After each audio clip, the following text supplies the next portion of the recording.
අපි ඇවිල්ලා තියෙන්නේ මෝල්ඩියස් වල මාලදිවයිනේ තවත් ලස්සන දූපතකට. ඉතින් මේ දූපතේ නම තමයි ඩොන්ෆනෝ කියන්නේ. ඉතින් මේක අයත් වෙන්නේ බායටෝල් කියන ඇටෝල් එකට තමයි මේ දූපත අයත් වෙන්නේ. අපි මේ දූපතෙන් ඉස්සරහට ගිහලා බලමු මේ දූපත ගැන තවත් ටිකක් විස්තර. This is Dombon Island in Maldives. Here you can see now we are in front of the Dombon police station. මේක තමයි ඩොන්ෆන් පොලිස් ස්ටේෂන් එක. ඔව්. අපි ටිකක් ඉස්සරහට ගිහිල්ලා බලමු මේකේ තවත් විස්තර ටිකක්. ඉතින් මගෙත් එක්ක ඉන්නවා මගේ යාළුවා ශනොත් එක තමයි අපි යන්නේ. This is futsal. Futsal, not football. It's a type of football, but we called it futsal because here each team has only 5 members in each side. Okay, one side only 5 members. Yes. ඉතින් පොල්ගස් ගොඩක් වලට පේනවා මෙතන. ඉතින් මේ වගේ photo තමයි ගොඩක් මාලදිවයිනේ තියෙන්නේ ඉඳගෙන ඉන්න. අපි යන් ඉස්සරහට ගිහලා බලමු. ඉතින් වටපිටාව මේ විදිහට තමයි තියෙන්නේ ඩොන්ෆනෝ වල. ඔයාලට බලන්න පුළුවන්. අපි ජැටියෙන් ආව ජැටි එක තමයි එහා පැත්තෙන් පේන්නේ. ඔයාටින් පේන්නේ ජැටි එක අපි ආපු. ඉතින් මේ ජැටිය එතකොට මෙතන තියෙන පොලිස් ස්ටේෂන් එක ඔයාලට පේනවා. එතකොට මේ පැත්තෙන් තමයි අපි දැන් ඉස්සරහට යන් ගිහලා බලමු කොහොමද කියලා මේ පැත්තේ විස්තර.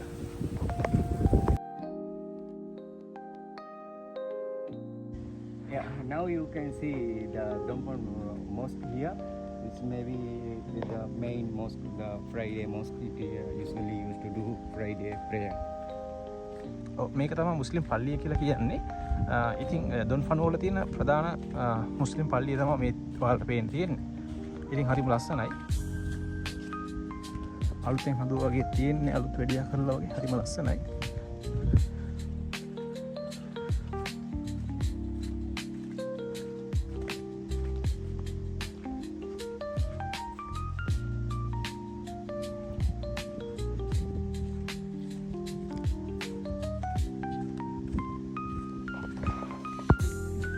This is health center. Health center. Not Same like hospital.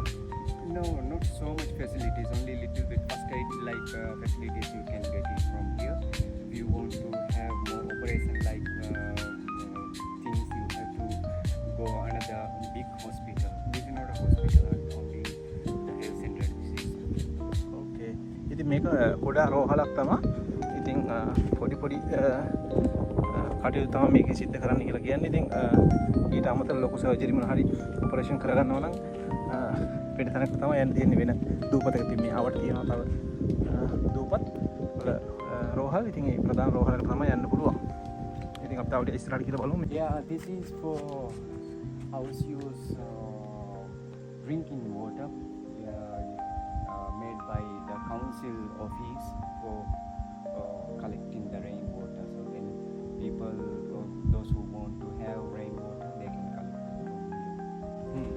ඉතින් මේකේ විශේෂත්වය තමයි මේක ඔක්කොම වැහි වතුර. වැහි වතුර තමයි එකහව කරන්නේ. ඉතින් මෙතන ඔයාලට පේනවා වතුර ටැංකි විශාල ප්‍රමාණයක් තියෙනවා. ඉතින් මේකේ වැහි වතුර තමයි එකතු කරනවා කියලා කියන්නේ. වැහි ඉතින් ගොඩක් ඉස්සර මේ මාලදිවයින් රාජ්‍යයේ කලින් වැහි වතුර තමයි මෙයාලා පානීය ජලය වශයෙන් පාවිච්චි කරලා තියෙන්නේ, යොදාගෙන තියෙන්නේ. ඉතින් තවටත් මේ ඩොන්ෆනෝ කියන දූපතේ පානීය ජලය වැහි ජලය එකතු කරලා තමයි මෙයාලා සමහර කට්ටිය බොන්නේ. ඉතින් දැන් නම් ටිකක් දියුණු වෙලා තියෙනවා. හරි බලමු මේක වතුර තියෙනවද කොහොමද වතුර කියන්නේ. ටුට්ටක් දිනවා. වතුර තියෙනවා. ඉතින් බොන්න පුළුවන් වතුර තියෙන්නේ. ඉතින් වැහි වතුර තමයි මෙයාලා එකතු කරලා මේ පරිසරයේ කට්ටිය බොන්නේ. ඉතින් අපි ඉස්සරහට ගිහලා බලමු තව ඉස්සරහට. Now we are in front of Dombon School. As you can see the name here, Dombon School. Here, this is the compound area. Inside you can see the classrooms, and I think this is quite big compound area. Inside so many classrooms, there's so many rows for classrooms. දැන් අපි ඇවිල්ලා තියෙන්නේ මේ ඩී ප්‍රී school කියන ඩොන්ෆනෝ දූපතේ තියෙන පෙරපාසල තමයි දැන් ඇවිත් මේ තියෙන පෙරපාසල. ඉතින් මේක පුංචි ජනාවාසයක් තියෙන පුංචි දූපතක්. ඉතින් මේ දූපත ගැන කිව්වොත් මේ දූපත අයිති වෙන්නේ බායටෝල් එකට තමයි මේ දූපත අයිති වෙන්නේ. Now you can see Parsons private dive center here in this Dombon Island. මේ තියෙන ඩොන්ෆනෝ අයිලන්ඩ් එකේ ජයිව් සෙන්ටර් එකක්.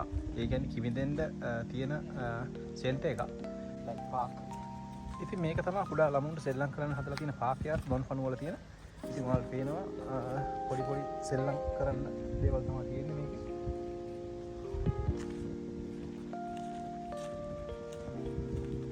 We are in Dampan Council office, in front of Dampan Council office, and beside you can see Magistrate Court Island, Dampan Island Magistrate Court also. Together these two offices here in this island. And this island has the population around 600 people. And this is not so big island, quite small island. This is so far I can see that. දූපතේ ඉතින් ලොකු ජනගහනයක් නැහැ. ඉතින් ජනගහනේ ඉන්නේ 600ක් වගේ තමයි ඉන්නවා කියලා කියන්නේ. ඉතින් මෙතන ඔයාලට පේන පොඩි රෙස්ටොරන්ට් එකක් තියෙනවා. ඉතින් මේ දූපත ගැන තව විස්තර ටිකක් කියනවා. මේ දූපතේ ඉතින් වැඩ කරන්නේ 600ක් වගේ ප්‍රමාණයක් තමයි මේකේ වැඩ කරනවා කියන්නේ ඉන්නවා කියලා කියන්නේ. ඉතින් මේකේ විශේෂයෙන්ම මෙයාලගේ ආදායම් මාර්ගය වෙන්නේ ටූරිසම් සහ ෆිෂර්මන්. ඒ කියන්නේ මාළු වැල්ලීම සහ ගෙස්ලා සුත්තු වෙන එක තමයි තියෙන්නේ. ඉතින් විශේෂයෙන්ම මෙයාලගේ රස්සාව අනිත් රස්සාව තමයි මෙයාලා මේ අපිට තියෙන රිසෝට් වලට වැඩට යනවා කියලා කියනවා. ඉතින් අපි පොඩ්ඩක් තොරතුරු ටිකක් තමයි දැනගත්තේ.